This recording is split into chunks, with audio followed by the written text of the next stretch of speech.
Martin finished the surgery and stepped away from the operating table. "Please, put the bandage on, Helen," Martin said, and watched as the nurse carefully covered the patient's body with a sterile bandage. He knew for sure that everything would be all right now. The bleeding had stopped, and the damaged organ had been removed. A splenic rupture is very dangerous. If the bleeding is not stopped within an hour, death is almost inevitable. "Colleagues, thanks everyone," Martin said quietly, and took off the latex gloves from his hands. "Thank you, Martin," the elderly head of the surgical department replied, without hiding her admiring eyes.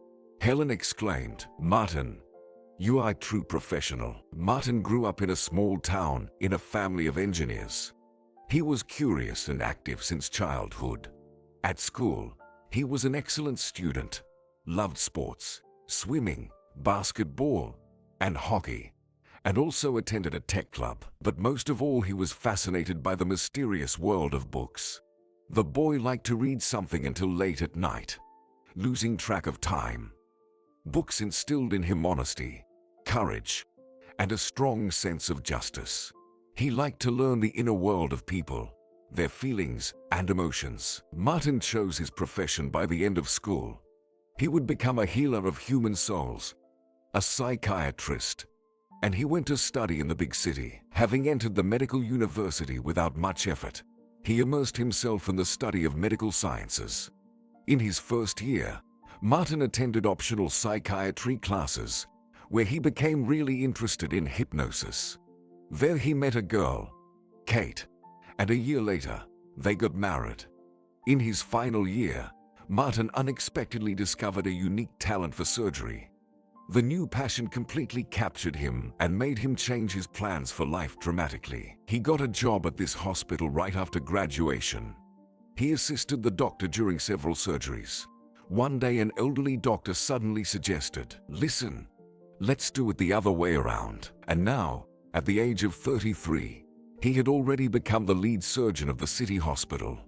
The head doctor of the hospital now entrusted the most complicated cases only to him. Of course, this flattered the doctor's ego but also imposed additional responsibility. They could summon him to work even on his day off, and he couldn't refuse. Just like today, he had expected to be at home, but some car accident happened. As a result, Martin had to go to work again. But he really needed the day off to spend some time with his daughter. Christina was already 8 years old. The blue-eyed girl with long hair adored her father and missed him very much. They lived together for about 5 years now. Martin's ex-wife could not have children. For more than a year, Martin persuaded his wife to adopt a child from an orphanage. And finally, they made up their minds. The man still remembers the day when he was watching the children playing, trying to control his emotions. His wife wanted to adopt a child who looked like them as much as possible. But Christina was the one who made the choice. She silently came up, looked Martin in the eyes, and sat on his lap. There was no more doubt. This little girl with blue eyes would now become their daughter. Unfortunately, Kate was never able to love the little girl, and Christina remained a stranger to her. Kate took care of Christina, bathed and fed her, but did it all indifferently. When the girl was moody, it irritated Kate very much. She could hardly contain her anger. When Christina fell ill, Kate was hysterical. She was not used to sleepless nights and self-sacrifice. Every day she would just wait for Martin to come home from work, then hand him the unwanted daughter and go out with her friends. In her daddy's warm, loving arms, the little girl immediately calmed down. He told her fairy tales in a quiet voice, or when nothing else came to mind, he simply described his working day. The girl listened to him intently, opening her huge eyes wide. After a while, it turned out that Kate was not going out with her friends, but with her husband's friend Daniel. Daniel always liked Kate. After graduation, Daniel's powerful relative helped him to get a job at an expensive private clinic. Apparently, Kate found this option more promising. With Daniel, she felt like a carefree young girl again, not burdened by an annoying child. She didn't hesitate long. One day Kate just packed her bags and said, "I'm sorry, Martin. I can't take it anymore." Kate's betrayal hurt Martin deeply. The very Kate who said that she loved him, that she would live with him both in joy and in sorrow, turned around indifferently and went to another man. Christina had only once asked where Kate had gone, and it didn't seem to upset the girl too much.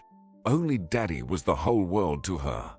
The loving gaze of a little daughter proved to be the best medicine for Martin. She climbed into bed with him in the evening, hugged him tightly, and fell asleep. Now it was just the two of them. It wasn't easy. Martin didn't know how to find time for work and his daughter. Sometimes his elderly neighbor Mrs. Possons helped him. Christina was a clever and cheerful child.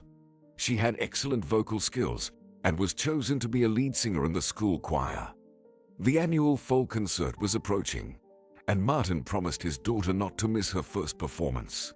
On this important date, he took a day off in advance and sincerely hoped that no circumstances would prevent him from fulfilling his promise. On the way out of the surgery unit, the surgeon met a young nurse. She was wiping the window sills with disinfectant. "Maria, not only will the germs die from this odor, but the surgeons as well." The girl laughed and fixed her dark curly hair. Maria had started working at this hospital quite recently. She worked very hard and did much more work than her position required. She diligently cleaned the rooms, disinfected the instruments, and helped all the patients and doctors, while many other nurses, having done the minimum amount of work, relaxed somewhere in a secluded place. Modest clothes indicated the girl's difficult financial situation. Other women kept talking about the 25-year-old pretty nurse. "She's so pretty. She could marry some rich guy, and then she wouldn't have to work." But Maria did not discuss her life with anyone and didn't tell anyone anything about herself. Martin treated all employees with respect and tried to support them in everything. So Maria trusted him and told him the real reason she came to this hospital. The girl's family had always been poor. Her father died before she turned 5 years old. Her mother, Lauren, was always sick. The woman was suffering from constant headaches. Doctors could not identify the cause. The woman had no luck with work either. When Maria finished school, her mother's condition worsened. She had trembling in her hands and severe joint pains. She was diagnosed with Parkinson's disease, which meant that her condition would only get worse. Maria felt it was her duty to take care of her mother. She was willing to work any job that allowed her to be home more often so that her mom wouldn't be alone all day. Lauren loved her daughter very much and constantly told her she could handle everything on her own. She wanted Maria to continue her studies and live a normal life of a young girl. However, things soon got even worse. Lauren suffered from memory problems. She began to cry often and talked about her terrible guilt, which made her so sick. Now she insisted that Maria send her to a nursing home. She didn't want to be a burden to her young daughter. Maria protested, but one day when she came home from work, she found her mother placing candles all over the apartment. Lauren began to suffer from dementia.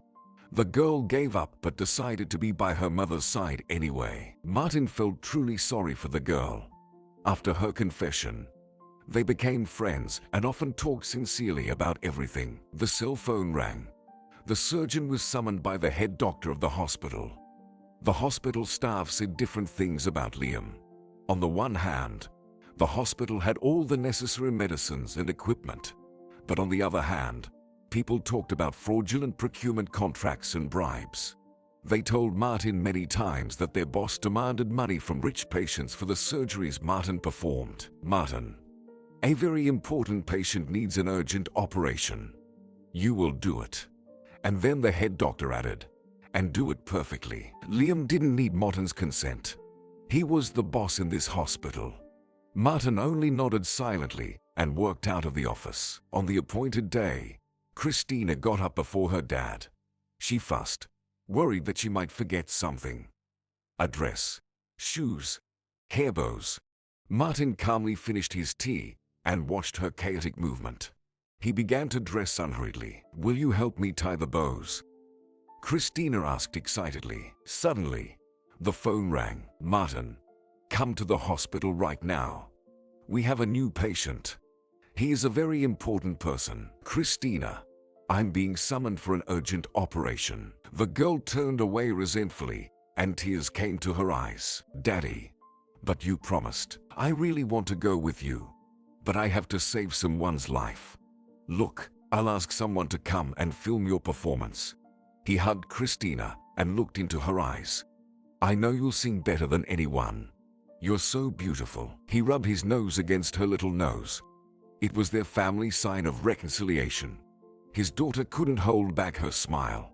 Martin left the apartment and knocked on Mrs. Parsons's door, but she wasn't at home.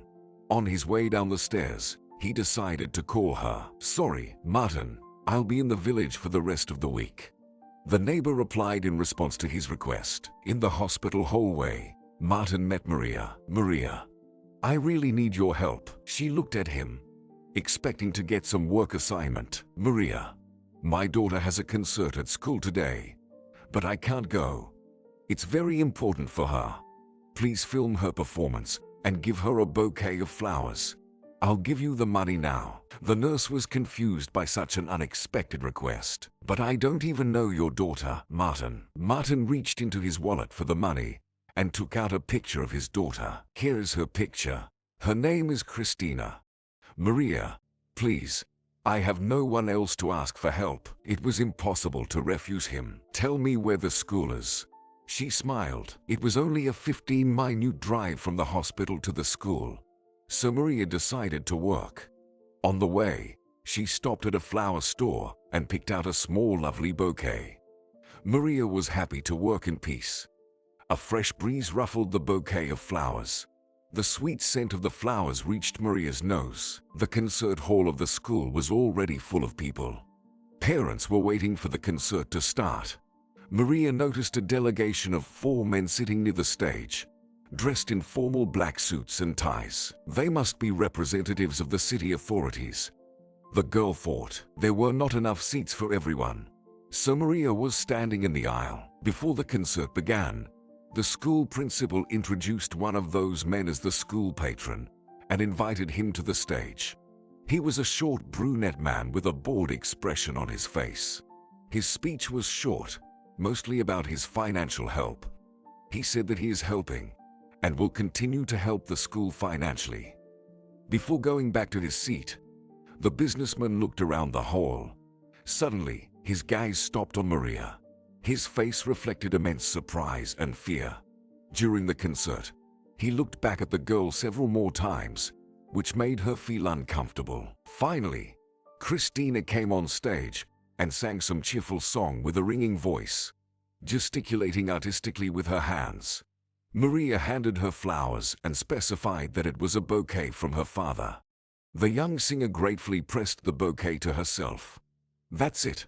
The mission was completed, and the girl exhaled with relief. She could go to work now. Suddenly, one of the security guards of that patron blocked her way. Sweetheart, I've finally found you. A voice came from behind the guard. The voice belonged to the school patron, and he was walking toward Maria with his arms wide open and a big smile on his face. But Maria stepped back and tried to stop the strange man with a gesture. Monica, darling, I've been looking for you for so long, he kept saying, trying to get closer to Maria. Excuse me, mister, but I'm not Monica. My name is Maria. The girl was frightened. I'm your husband, Albert. Don't you recognize me? The man was genuinely surprised. Look, I'm Maria, not Monica, and I've never been married. Excuse me, I have to go to work. Albert perked up. I'll give you a ride. Dear, no. Albert paid no attention to her refusal and led Maria to his car, gently supporting her by the elbow. The 3 black cars standing side by side reminded Maria of movies about gangsters. The girl got nervous, but she tried to calm down, thinking that Albert was a famous entrepreneur and would not hurt her. Perhaps on the way to the hospital, he would realize she is not Monica, but it was impossible to dissuade him. All the way he stared at the girl and said, "Everyone thought you had drowned. How did you survive?" Maria didn't want to argue and exhaled a sigh of relief when they finally pulled up to the hospital. Martin was standing at the entrance. He went to buy a cup of coffee after a difficult operation. The black car that pulled up attracted his attention. Maria got out of the car and walked briskly towards the entrance. A man wearing an expensive suit was following her. "Monica, where are you going?" "Wait," he shouted. He managed to catch up with her and grabbed her by the arm. The surgeon didn't like this turn of events. He came up and took the man's hand away from Maria. "What's the matter?" Martin asked the stranger. "I found my dead wife, but she's running away from me." The businessman replied nervously. "Martin, I don't know this man," Maria said nervously. The businessman was still trying to grab Maria's hand, but the surgeon stood between them, not letting this crazy man approach her. 2 security guards rushed to the chief's aid. "Look, from what I understand, your spouse's name is Monica, right? This girl's name is Maria. She works at this hospital, and this is the first time she's seen you. She probably just looks a lot like your wife." "It happens," Martin said, pushing Maria slightly towards the entrance. She quickly left, and the sad man was left standing next to the doctor. "Well, okay," the businessman muttered in a threatening voice and walked away, taking the bodyguards with him. "Strange. He doesn't look crazy." The doctor thought and wrote down the license plate number just in case. But that was just the beginning. The next day Maria came to work pale, her hands shaking. Martin called her into his office. "What's wrong?" he asked sympathetically. "I don't know." There was despair in the girl's voice. "That man found out where I live, and now he's following me everywhere. What should I do?" Martin was alarmed by the whole situation. He walked to the window silently. There was a black car near the hospital, too similar to the one he had seen yesterday. "Okay, we'll figure out what's going on. But for now, you're moving into my apartment," he said firmly. "What? No, that's a bad idea. You don't even know anything about me. What if people start gossiping?" The surgeon chuckled. "I know enough about you. You're a decent person, and I don't care about gossip. I won't accept any objections. You can't go home. It's dangerous." Maria looked at the man gratefully. She wanted to hug her savior, but she stopped herself. Martin went into the room to see his yesterday's patient. He was a police colonel and had recently become the head of the anti-corruption department. The man was already looking much better. "Harry, you look great." "Thank you, Martin," the policeman exclaimed.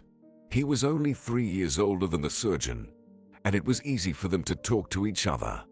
"If there's anything I can help you with, I'd be happy to help." Martin was silent for a moment. He didn't like to ask patients for any favors, but Maria's situation forced him to tell the whole story. After listening intently, Harry said without hesitation, "Give me the license plate number. I'll find out everything possible." "Christina, meet the guests," Martin shouted, letting Maria into the spacious apartment. "Hi, Dad," Christina shouted. Then she turned shyly to the girl and immediately exclaimed, "I recognized you. You're the one who gave me the flowers." Maria nodded and smiled timidly.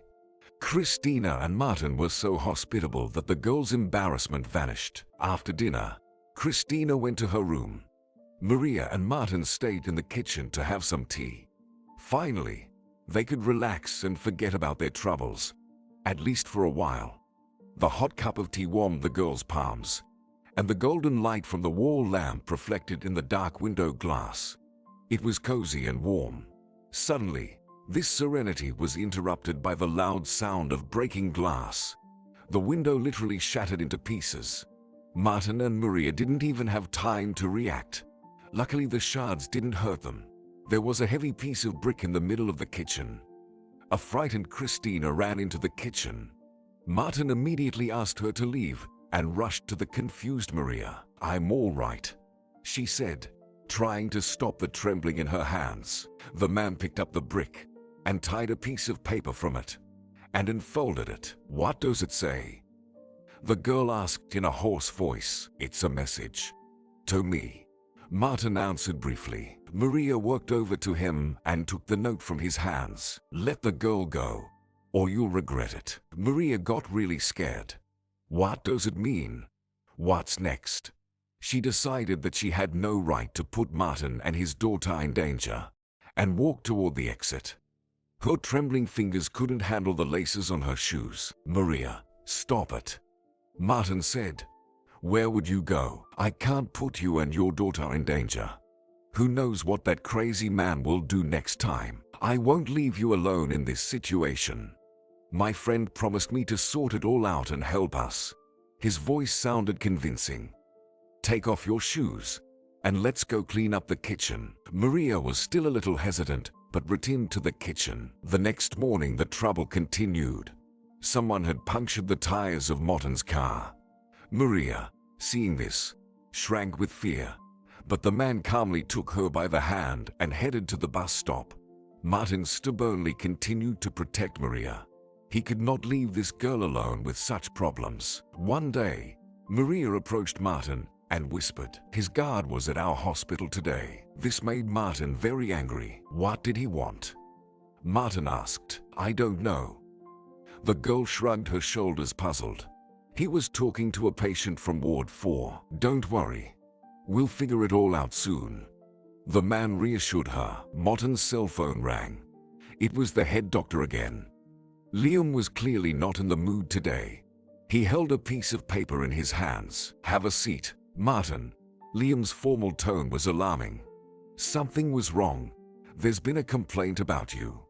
The patient informed me that you offered him to buy drugs for pain relief after the operation." This was something Martin certainly hadn't expected. A complaint from a patient in room 4. He asked, "So you admit your guilt?" Liam frowned. "No, that's not true. I have something to tell you." But Liam was not interested in any details and continued. "In addition, yesterday an important patient informed me of the same thing, but verbally. Don't you find such a coincidence suspicious?" Liam didn't want to hear any excuses from Martin. "Anyway, you are fired, Martin. Consider yourself lucky if you don't go to jail." What happens now? Is his career over? With a background like that, he'll never get a job. A shocked Martin sat down on the sofa and said, "Well, colleagues, it's time to say goodbye. Liam fired me." All the employees were shocked and started asking him questions. Martin retold them his conversation with the head doctor. "We can't let this happen." The head of the surgical department declared. Soon, everyone in the hospital learned the unexpected news. All the doctors, nurses, heads of other departments, and even the janitors signed an appeal to the head doctor.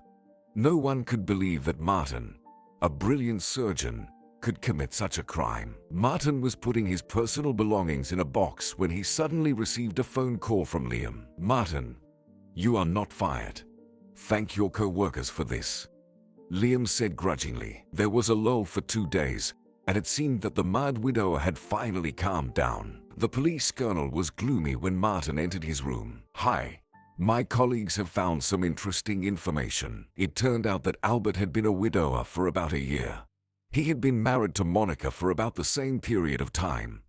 The circumstances of his wife's death were qualified as an accident, but there were some strange things in the case. The couple were boating on the river.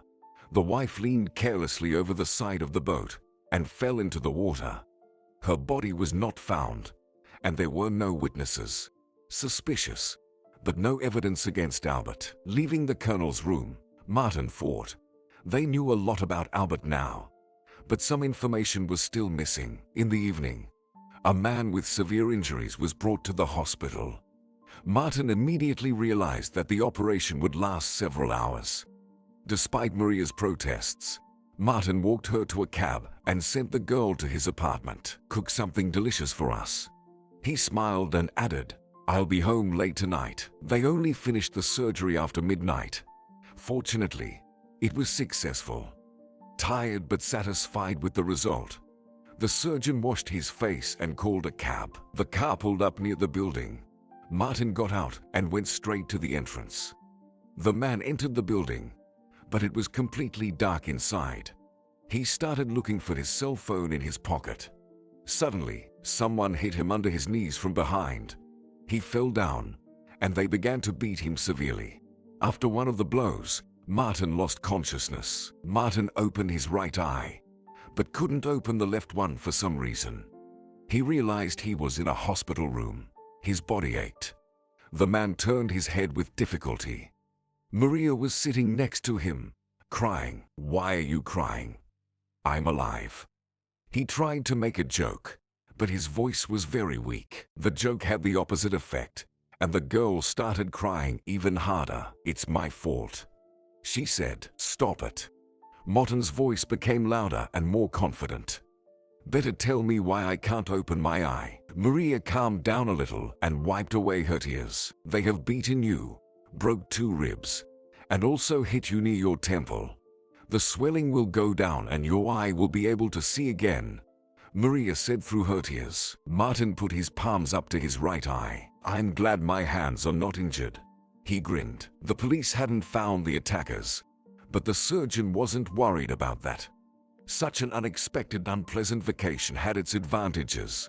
There was plenty of time to analyze all the details of the events of the previous week. A lot of things became clearer now. Moreover, it was more or less clear what to do next. 10 days later, Martin could already work without help and looked much better. He went to the place of Albert's wife's death, which was indicated in the report. Martin decided to drive down along the riverbed. He stopped from time to time and asked the locals about the corpse of the woman who had been found in the river. People were in no hurry to answer his questions, but in one of the villages, people advised him to go to Catherine. She lived near the riverbank. She might remember something. Her shabby little house was very close to the water. An elderly lady opened the door. "Who are you looking for, handsome?" she asked with a smile. After listening to the unusual question, she raised her eyebrows and invited Martin into the house. "Yes, I found someone last year. Come on in." Crouching down, Martin walked into a small room with a low ceiling. Catherine sat down at the table and pointed to the side with a smile. There was Maria sitting in the corner near the stove. She raised her surprised eyes to her guest and asked, "Who is it?" "He was asking about you, sweetheart," Catherine replied and chuckled, noticing the man's surprised eyes. It turned out that on the day of Monica's death, Catherine had spotted a drowned woman in the water. She pulled her out of the water and realized that the girl was still breathing. The elderly woman dragged her to her house.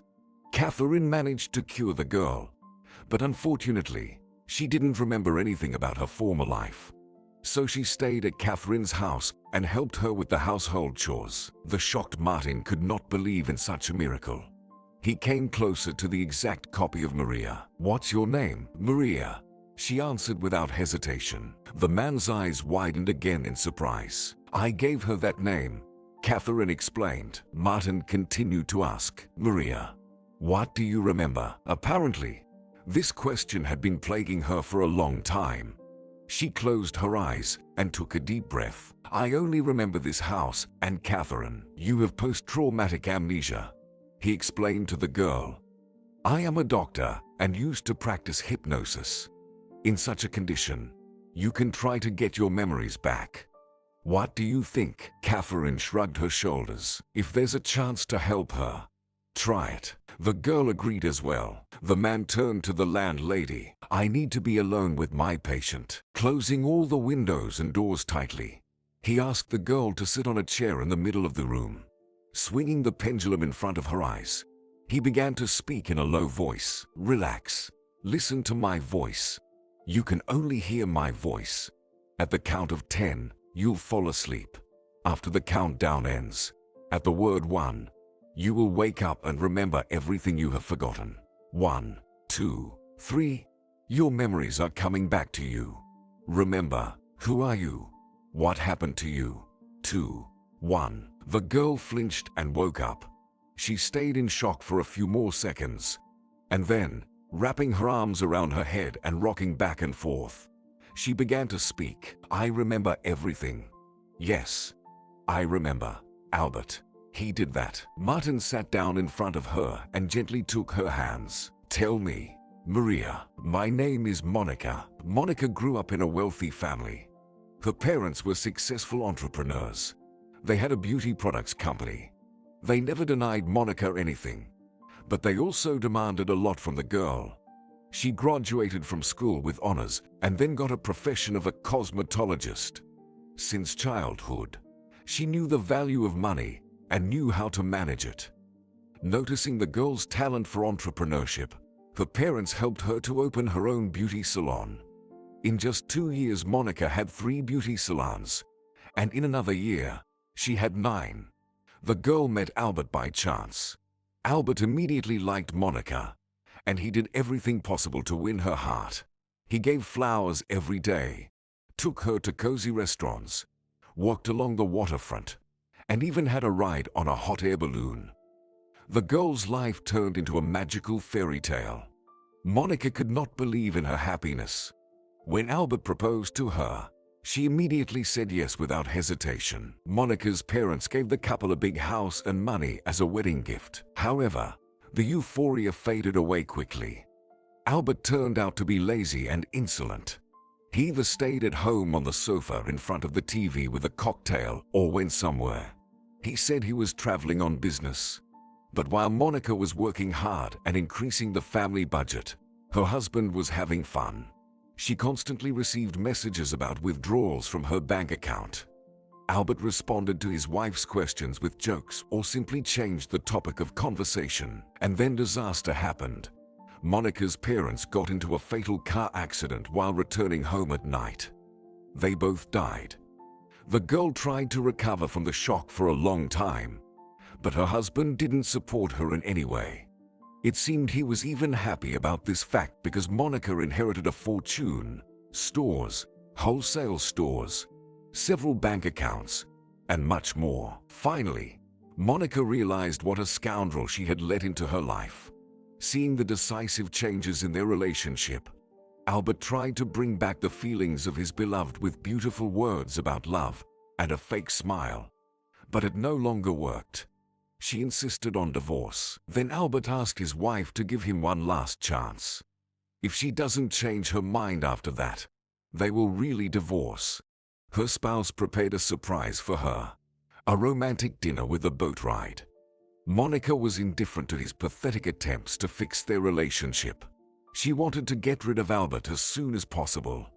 He was dragging her to the bottom like a heavy burden. When they were in the boat, indifferent to her husband, Monica simply watched the beauty of nature. Trees and bushes surrounded the riverbed, forming an unusual natural fence. Fish with silvery backs glistened in the greenish water. A sudden sharp pain in the back of her head instantly made the girl forget about this beautiful landscape. She began to sink quickly into the cold water. When Monica woke up, she saw the kind face of an elderly woman leaning over her. Martin called Harry and told him the results of his investigation. Harry was not surprised. The colonel did not hesitate. "Come to the police station together, right now." Harry was waiting for them together with another young policeman. "This is Danny. He'll take care of your case. Have a seat. Tell me everything." Harry could not take his eyes off Monica. Her deep eyes and gentle voice mesmerized him. Her brown curls, falling over her face, captivated him. Harry forced himself to push away the silly thoughts that prevented him from digging into the details of the case. The next day, Albert was arrested. The 2 girls, who looked alike, stared at each other in amazement. Mixed feelings overcame them both. Monica suddenly laughed. "Where were you when I was taking my university exams?" Maria smiled kindly. "Maybe you are distant relatives," Martin suggested. He had just introduced the girls. Maria suggested they go and see her mother at the hospital. Perhaps she knows something. Lauren was lying in bed, staring at the ceiling. The girls entered the room together. "Mom," Maria called out to her. Lauren shifted her gaze to the visitors and froze. Suddenly, the woman began to cry. She covered her face with her weak, trembling hands. "Mom, Mommy, what's wrong?" Maria ran up to her. "Monica, my sweet girl, my sweet daughter, you found me." "Monica, I'm so sorry." Monica didn't understand what was going on. Why is this woman calling her daughter? It was nonsense. She felt sorry for this poor sick woman. She leaned over her and took her hand. Lauren suddenly grabbed her hand and started kissing it. Forgive me, daughter. I've been looking for you for so long." After calming down a bit, the woman told the worried girls the sad story of her life. Lauren was then a 20-year-old graduate of an economics college. 2 months ago, she got a job as an accountant, but she had already become one of the best employees. The chief accountant, an elderly woman named Helena, soon offered the hard-working and responsible girl her position. "It's hard for me to travel here. I'll work here for 1 more year, and then you'll get my position." The girl was happy about this prospect and tried even harder. Many men in their company liked the pretty young girl. They often found reasons to come to Lauren's office and gave her chocolates and small bouquets of flowers. Paul, the locksmith, was the most persistent suitor. He really liked the young girl. However, Lauren remained indifferent. All the suitors calmed down pretty soon, but Paul didn't give up hope of winning her heart. The company was undergoing a major modernization. Some sophisticated equipment was delivered, and some technicians came to set it up. Lauren immediately noticed one of the engineers, Alex. The tall brunette guy was young and handsome. He was always in a suit and tie, smelled of expensive and pleasant perfume, and looked flawless. Noticing the young naive girl, the man immediately began a relationship with her. Lauren felt very happy for the entire month. Helena tried to talk sense into the girl, but it was useless. Lauren had already planned their future together, but their romance ended as quickly as it began. Alex left the city without even saying goodbye to the girl. A confused Lauren mentally tried to justify him. Every day she hoped that he would enter her office with a bouquet of roses and propose, but he never came. Meanwhile, the consequences of the reckless affair were becoming visible. Lauren was pregnant. Attempts to find Alex to please him with pleasant news took an unexpected turn. The man turned out to be married, and he didn't even want to hear about his short-term affair on a business trip. Poor Lauren was left alone with her problem. It was too late to terminate her pregnancy. She had problems at work, and her parents kicked her out of the house. It was a difficult time for Lauren. At first, the news that she was pregnant with twins made the girl happy, but then she was horrified. How would she cope alone with 2 children? She was still just a naive child herself. The delivery was difficult. Lauren gave birth to 2 girls. The woman had nervous breakdowns because of their screaming and constant fatigue. The young mother didn't sleep enough and was desperately short of money. It was cold and uncomfortable in the small dorm room. The elevator often broke down, and she had to carry her children and stroller up endless stairs several times a day. In moments of extreme despair, terrible thoughts crossed Lauren's mind about ending such an unfair life. Suddenly, Paul came to visit her. He was aware of all the news. Her love affair with the engineer hurt Paul's ego. The rejected suitor tried to forget Lauren, but it was in vain. He truly fell in love with this woman. So, he decided to come and negotiate, but now on his own terms. "I need only you," he told Lauren. "If you send one of the girls to the orphanage, you and I will get married. I swear I will love the other girl as if she were my own daughter." Paul's proposal shocked Lauren. She couldn't even say anything. Suddenly, the girls got very sick, as if they sensed something bad. Lauren could not buy all the necessary medicine, as she simply had no money. The young mother tried to cure her daughters with folk remedies. Helpless, Lauren suddenly realized that 2 little girls could die because of their terrible mother. She'd rather raise only one of them while the orphanage takes care of the other girl temporarily. Lauren had traveled to the orphanage several times and returned home. She didn't have the strength to make the painful choice. How should she choose one of her daughters? By what criteria? She loved them both. She hesitated until her strength finally left her, and she got sick. Her head ached, and she had a fever and a cough. The exhausted woman was sitting near her children. By coincidence, little Maria grasped Lauren's finger with her palm and did not let it go for a long time. Lauren gave up and made a decision. That's how Monica ended up in the orphanage. Paul kept his promise, but there was no happiness in the family. Lauren failed to fall in love with him. She cleaned the house, cooked dinner, and slept with her husband, but it was only out of gratitude, and her husband sensed it. Sometimes she timidly started a conversation with him about the abandoned girl, but the man didn't even want to hear about it. The realization that he never got love from the desired woman made him angry. Alcohol helped Paul forget about his problems, but only for a while, so he had to drink more and more often. They lived like that for several years. One winter day, after drinking a lot of alcohol again, Paul just didn't make it home. He fell down on the street and froze to death. After recovering a little from the death of her husband, Lauren began looking for a second daughter, but it was too late. It turned out that she was already adopted, and it was impossible to find information about her new family. The woman's heart was tearing apart. Looking at Maria growing up, she couldn't stop thinking about Monica, and she never stopped hoping to find her. The mother fell silent. She told the girls everything that had tormented her soul all these years. The girls, shocked by their mother's confession, were sitting by her bedside trying to process what they had heard. "Forgive me," the woman whispered softly. Monica was the first to come to her senses. Did she have the right to judge this poor woman, tormented by guilt? No, life had already punished her for what she did. "Mommy, I'm not mad at you. Thank you for giving me life." Tears rolled down Lauren's wrinkled face again. "Mommy, we love you," Maria said. The girls hugged her and kissed her cheeks and forehead. A smile of happiness lit up Lauren's face for the first time in a while. The daughters spent some more time with their mother and then left her alone so she could get some rest, promising to come back tomorrow.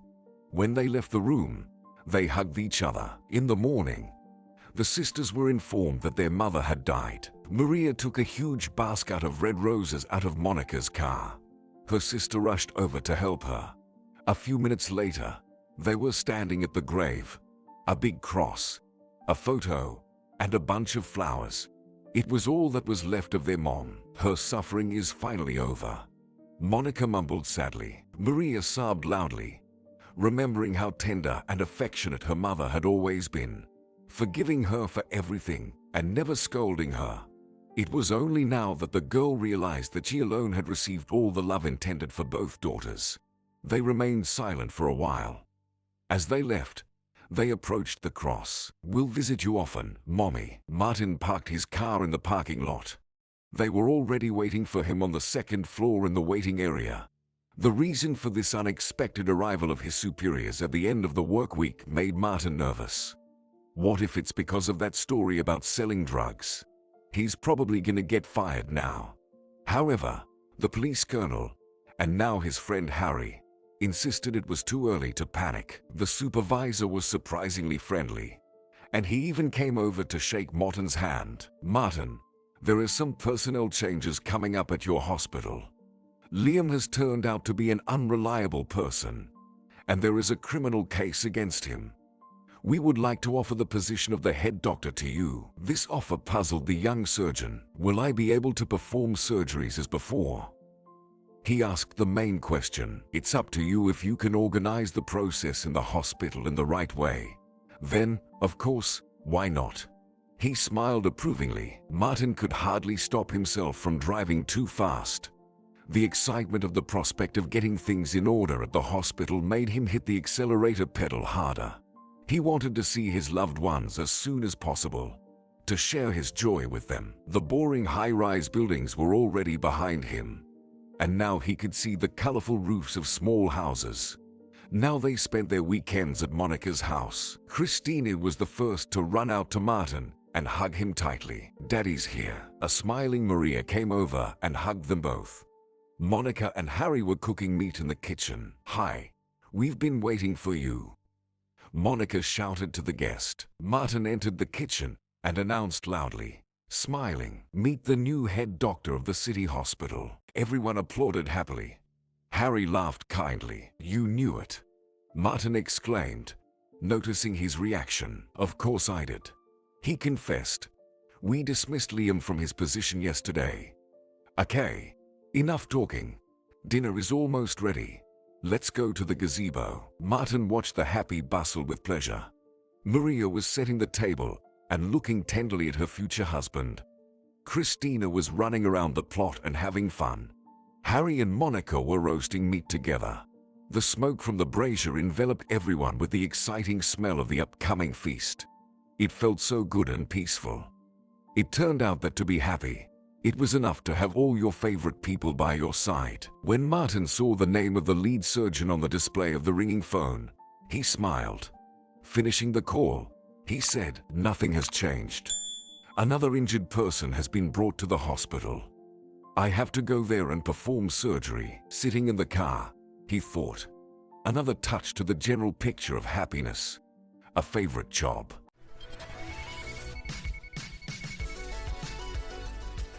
All right, everyone's presentations are done, Nick, the manager, said as he tried to move the discussion forward. "Excuse me, I haven't. I recently found out something." Nick interrupted me and began to speak. "There's apparently someone in this department who didn't graduate high school and is just a part-timer. Meetings should be for employees only." "Absolutely right." His lackey, Mike, of course, agreed with Nick. "I'm leaving." After leaving the meeting room, I started to shut down my computer. I noticed that an email had arrived, not in my personal inbox, but in the company's shared email. Thinking, there's no point in speaking up, no one will listen, I went home quietly. The next day, I heard a commotion from Nick's desk. He was staring at his computer screen, his face pale. "Nick, is something wrong?" Mike looked at the screen with him. And he turned even paler than Nick. Why is he so angry? Knowing the reason for Mike's distress, I thought to myself, serves them right. My name is Adam. My mother passed away when I was in the 9th grade, and I was raised by my father. Well, you could hardly call it being raised. After my mother passed, my father changed. He drowned his sorrows in alcohol, and though he still went to work, he squandered our living expenses on horse racing. Because of that, I had to start working part-time as soon as I entered high school. Every month, I went to the convenience store with bills in hand that couldn't be auto-deducted from my father's account. Even though I endured it because I didn't want to be alone, I reached my limit in my second year of high school and dropped out. I found a live-in job at a distant inn. Thank you for everything. The day I left home, my father, still staring at the TV, spoke. Take care. That was our last conversation. Back then, 18 wasn't the age of majority, so I needed my father's permission to work, and I couldn't hide my place of employment. Yet, my father never visited me even once. I kept working just to survive, and before I knew it, I was 42. Years of hard work paid off, and I was transferred to the headquarters. I was thrilled to be recognized by the company, as I thought I'd be working in the field until retirement due to my lack of formal education. Listen up. Our work can change the future of our employees. Don't drag us down. On my first day after the transfer, Nick, dressed in an expensive suit, spoke sternly. There was a reason for this. Our inn was located in a prominent tourist destination, known so well that everyone in the state could sing its commercial jingle. At its peak, we had 5 locations within the state. But that was long ago. Due to financial difficulties and aging facilities, only the place where I had worked for many years and the original establishment remained. I was prepared to lose my job anytime, but now there was a glimmer of hope. With the rise of social media, the tourist area where the inn was located started gaining attention again. Depending on how hard the sales department, where I was transferred, worked, we could either thrive or be forced to give up this prime location to the new hotel chains continuously popping up. For Nick, who had switched careers from another industry to strengthen our sales, this was a battle he couldn't afford to lose. I understood why he had to be strict. I will do my best. Nick sneered at my enthusiastic declaration. Did you not hear what I said? I'm sorry. I thought I was listening carefully. Out of habit from years of customer service, I apologized reflexively, though I had no idea what had offended him. Someone was watching me with a smirk. In this department, there are those who are expected to excel and those who have been shoved here because they have nowhere else to go. You are the latter. It was Mike, the section chief. He's 7 years younger, at 35. But he was called to headquarters much earlier than I was and had been moving around within the headquarters ever since. I'm not jealous, but I can't accept that he's my boss. Graduating from a prestigious university, he has an unusually high pride and caused many problems as a newbie, making things very difficult for me when I was the front desk leader. When I found out Mike was transferred to the sales department a month before me, I was disheartened. Mike is right. With just a middle school diploma, there's not much you can do. Don't even think about achieving results. As if I didn't exist, Nick remarked, "I'm thirsty." Mike eagerly ran to the coffee maker. It seems Mike is Nick's lackey. I regretted being happy about my transfer to headquarters, wishing I had stayed on site forever. Send a direct mail to every company on this list by the end of the day. Nick only assigned me tasks that even a new graduate could handle. What? There are over 1,000 companies. You want me to send to all of them by today? Yes, if you and your fellow misfits split the work, even those with nowhere else to go should finish by today. I glanced at the employees typing away expressionlessly. They were worn out from customer service, only thinking about leaving on time, or were women reassigned after having children, with zero motivation for work. Even Sam, a new graduate from the same university as Mike, who was supposed to be among the expected achievers, had no enthusiasm for the job, having joined the company wanting to do customer service.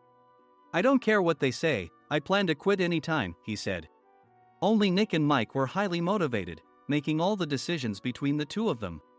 I originally only wanted to work at the inn to survive and had no particular attachment to this job. I swallowed my words, thinking I had no right to reprimand them. About a month after the transfer, Nick told us with a frustrated look. To commemorate the 50th anniversary, we've decided to create a plan exclusive for one group per day. Originally, Mike and I were supposed to come up with it, but our president, Mr. Thompson, insists on hearing everyone's opinions. So, you all get a chance. As Nick explained, Mike began handing out prints. Make sure not to embarrass Nick. If your ideas are half-baked, you'll have to redo them. It seemed that they had printed his handwritten notes by Mr. Thompson, which included several questions and a section for free responses. It made sense why Nick had to seek our input, given that all responses had to be submitted to Mr. Thompson. We were given a week to think about it, and a meeting was scheduled to compile our ideas. My plan is to let guests enjoy both the old and modern America. Nick began the presentations. Guests would watch a master confectioner at a nearby traditional sweet shop make sweets in front of them. The welcome drink would be premium tea in a bottle. Nick's plan was certainly attractive. After his presentation, Nick called on us to present in the order we were seated. Just as I stood up for my turn. All right, everyone's presentations are done. Excuse me, I haven't. I recently found out something. Nick interrupted me. There's someone in this department who didn't graduate high school and is just a part-timer. He was likely talking about me. I joined the company as a part-timer and was made a full-time employee when I turned 20. That was 20 years ago, so Nick and Mike probably had no chance to know until recently. Meetings should be for employees only. Absolutely right.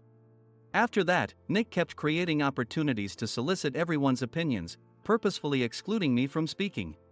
The meeting unexpectedly heated up and went past the scheduled end time. A few people asked to leave, and the discussion continued with the remaining few. Still here? Normally, you'd leave in that situation. Though I had no attachment to the job initially, hearing kind words from customers made me want to make them happier. For someone like me, with nowhere to go, the inn was my home and customer service was my life. I felt pathetic about my current self. I'm leaving. I left the conference room and started shutting down my computer. I noticed an email had arrived, not in my personal inbox, but in the company's shared email. Thinking no one would listen to what I had to say anyway, I quietly went home. The next day, while preparing the DM as instructed, I heard a commotion from Nick's desk. In his haste to stand up, he hit his knee on the desk. He stared at his computer screen, his face pale. "Nick? What's wrong?" Mike, thinking he should be the first to rush over, approached Nick while still wearing his coat. He peered at the screen with Nick. And he turned even paler than Nick. Why is he so angry? Who is responsible for this company? Nick, more irritated than ever, asked, and Mike answered without checking. Probably Sam. Sam wasn't there because he was attending a morning training session for new hires.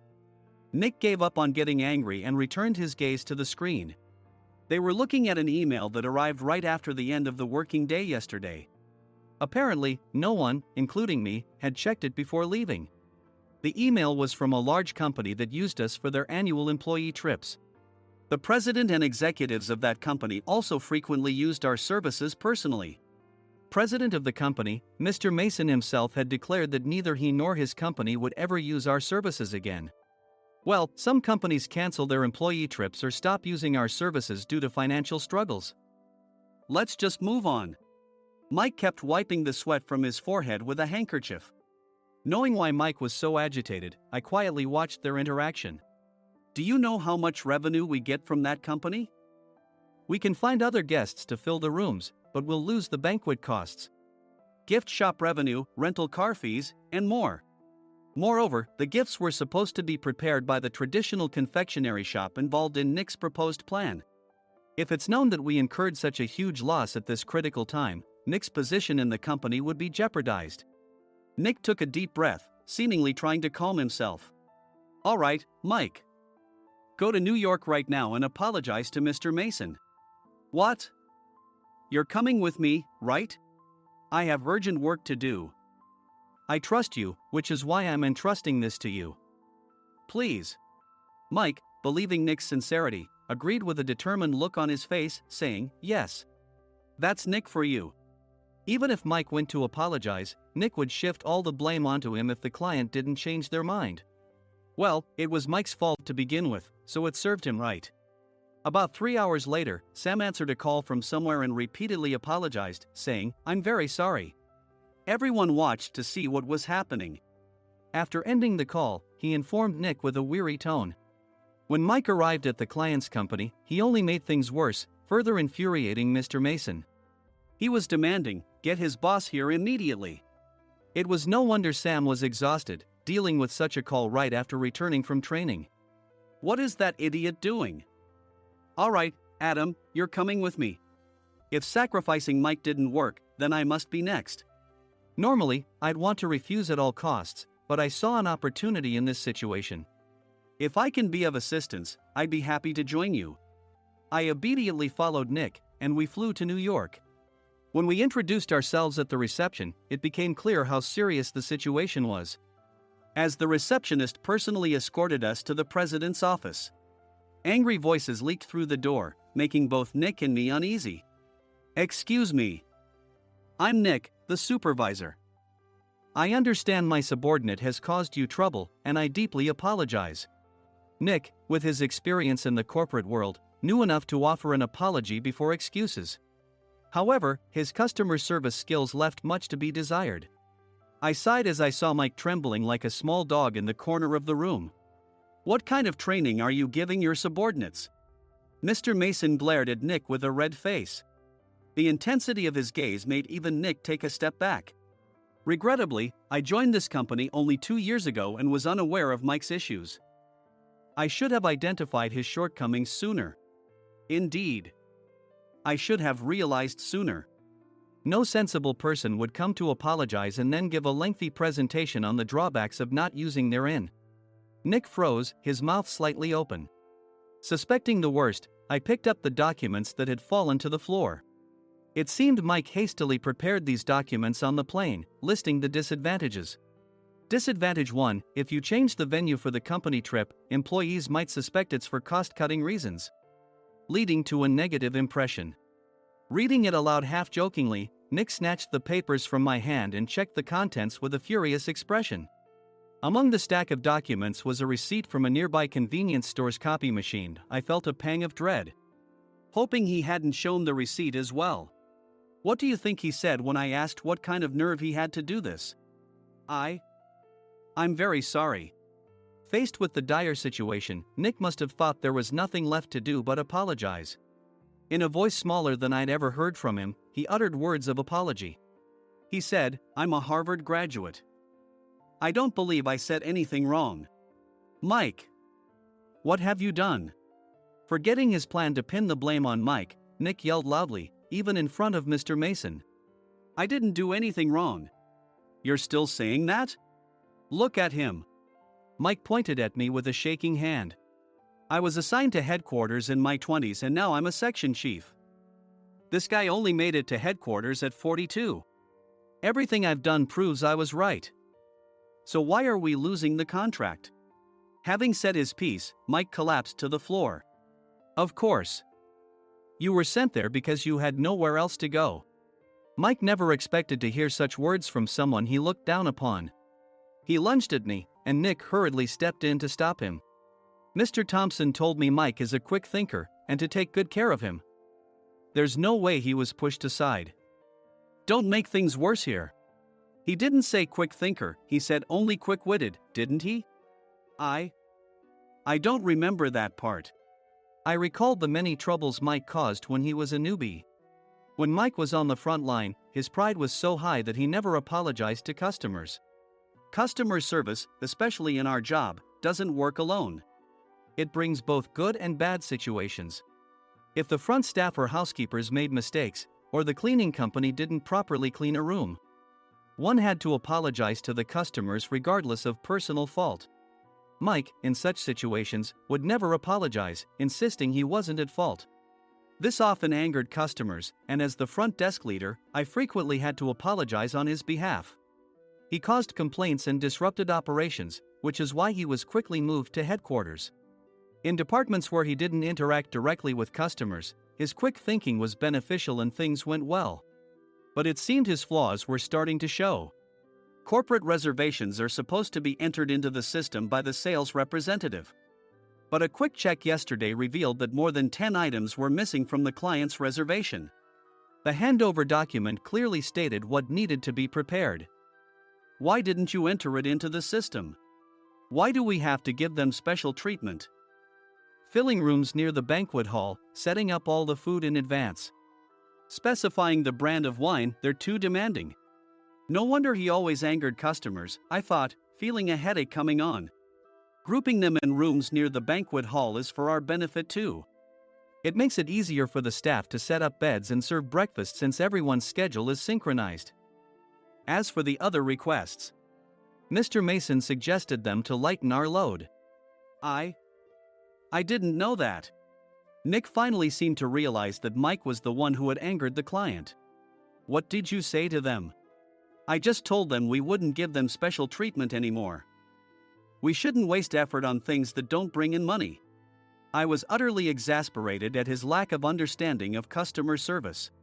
Of course, we shouldn't comply with unreasonable demands. But carrying over successful practices from past stays makes customers feel remembered and enhances their experience. Good memories encourage repeat visits. That's part of our job. I looked down at Mike, who was sitting on the floor. In our job, nothing is a waste.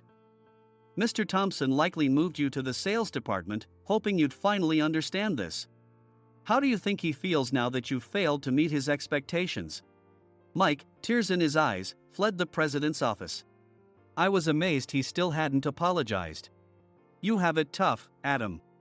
It's okay, we're all employees of the same company. I deeply apologize for this disrespectful incident. Especially after all the care you've shown us. If it weren't for you, Adam, I really would have stopped staying here. When I heard you were moving to the sales department, I was willing to reconsider if you handled it. Seeing us talk so amicably, Nick's face contorted. Do you two know each other? Adam's service is excellent. I always requested him specifically.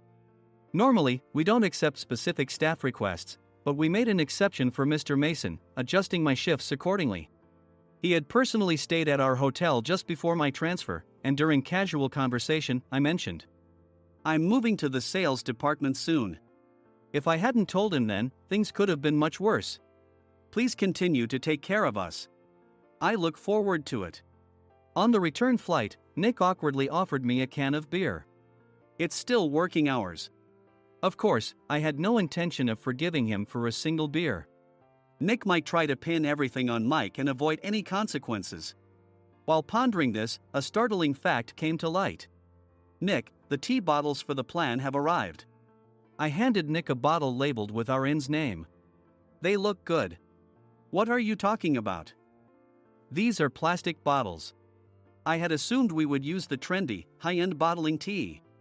But what arrived were ordinary plastic bottles of tea with customized labels. The only unique aspect was the label, which had the inn's name, making it look customized. Upon further investigation, I discovered that a substantial amount of money was set to be paid to the tea company. It was priced like bottling tea. Does this plastic bottle really cost $100 each? The tea inside is specially blended for us. The extra cost is for that. Wouldn't it be better to use another tea company? Or is there a specific reason we must use this one? As Nick continued to make excuses, I showed him a printed email. I informed the tea company's president, Mr. Mitchell, that we discovered irregular payments and he confessed. He said you two were high school classmates and planned to split the extra money. That idiot. Why did he confess? That's not important. You should worry about yourself, this could turn into a police matter. Opening the bottle cap, I suggested. How about calming down with this tea? It supposedly has a relaxing effect. Nick drank the tea frantically. In the following days, decisions were made about their fates. Mike was reassigned to the General Affairs Department, with no chance of transfer or promotion, as per Mr. Thompson's orders. As for Nick, since the payment to the tea company hadn't yet been made, he narrowly avoided legal trouble. Instead, he was encouraged to leave the company, and to avoid further complications, Nick submitted his resignation. Rumor has it that connections between HR departments have made it difficult for him to find new employment. Even though it was good to have those two gone, something unexpected happened in the sales department. Everyone became motivated and united in refining the 50th anniversary plan. In the end, my plan was adopted. We collaborated with the Tourist Information Center to provide personalized guides. The plan, tailored to the number of guests, was truly special for the 50th anniversary. Hey, is Adam's family coming to stay? I immediately booked that special plan for my family. Sam noticed it on the reservation list and quickly picked up on it. Yes, I'm inviting my father. That's great. I might invite my parents too. I lacked the courage to face my father just as Adam. But here, with the confidence Mr. Mason praised, I felt ready. The 50th anniversary plan was a perfect opportunity to reconnect with my father. I hoped to bring back the days when we could laugh together as we once did.